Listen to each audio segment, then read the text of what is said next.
கேரளாவில் ஏடிஎம் மையத்தில் கொள்ளையடித்த கும்பல் தமிழ்நாட்டு காவல்துறையிடம் சிக்கியது எப்படி? சினிமாவை மிஞ்சக்கூடிய வகையில் நடைபெற்ற இந்த த்ரில் சேசிங் எங்கு தொடங்கியது, என்ன நடந்தது பார்க்கலாம் இந்த தொகுப்பில்.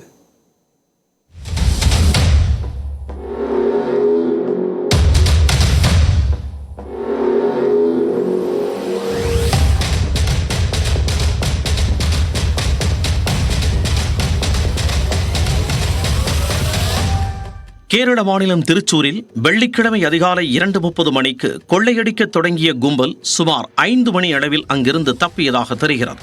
கேரளாவில் கைவரிசை காட்டிய கும்பல் தொடர்பாக கோவை, கிருஷ்ணகிரி, சேலம், நாமக்கல் உள்ளிட்ட மாவட்ட காவல் நிலையங்களுக்கு தகவல் தெரிவிக்கப்பட்டது.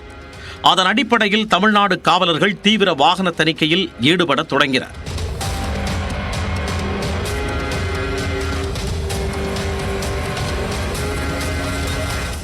அப்போது காலை 9 மணி அளவில் சேலம் கொச்சி தேசிய நெடுஞ்சாலையில் உள்ள குமாரபாளையத்தில் கண்டெய்னர் லாரி ஒன்று அதிவேகமாக சென்றது.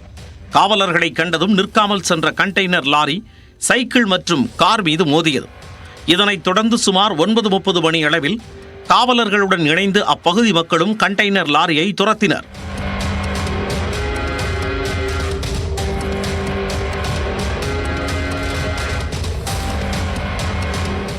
காலை 10 மணி அளவில் வெப்படையில் இருந்து சங்ககிரி செல்லும் சுங்கச்சாவடியில் சுமார் 30 இருசக்கர வாகனங்களில் காவலர்கள் குவிக்கப்பட்டனர்.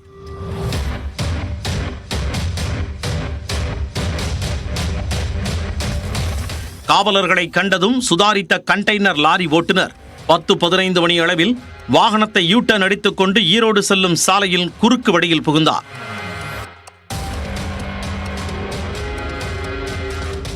இதனை முன்கூட்டியே கிடைத்த காவலர்கள் அந்த குறுக்கு வழியில் தடுப்புகளை அமைத்திருந்தனர். செய்வதறியாது திகைத்த கொள்ளையர்கள் காலை 10:30 மணி அளவில் லாரியில் இருந்து தப்பிக்க முயற்சித்தனர். அவர்களை பொதுமக்கள் சுற்றி வளைத்து தர்ம அடி கொடுத்தபோது கண்டெய்னர் லாரியின் பின்பக்க கதவை காவலர்கள் திறந்தனர். அதில் இருந்த 2 கொள்ளையர்கள் துப்பாக்கி மற்றும் கடப்பாரையால் காவலர்களை தாக்கிவிட்டு முட்புதருக்குள் ஓடினர்.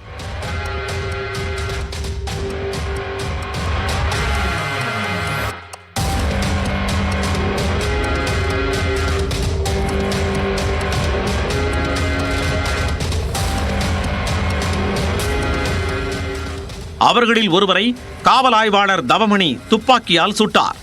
இதனைத் தொடர்ந்து குற்றவாளிகள் 5 பேரை காவல்துறையினர் கைது செய்து அழைத்துச் சென்றனர்.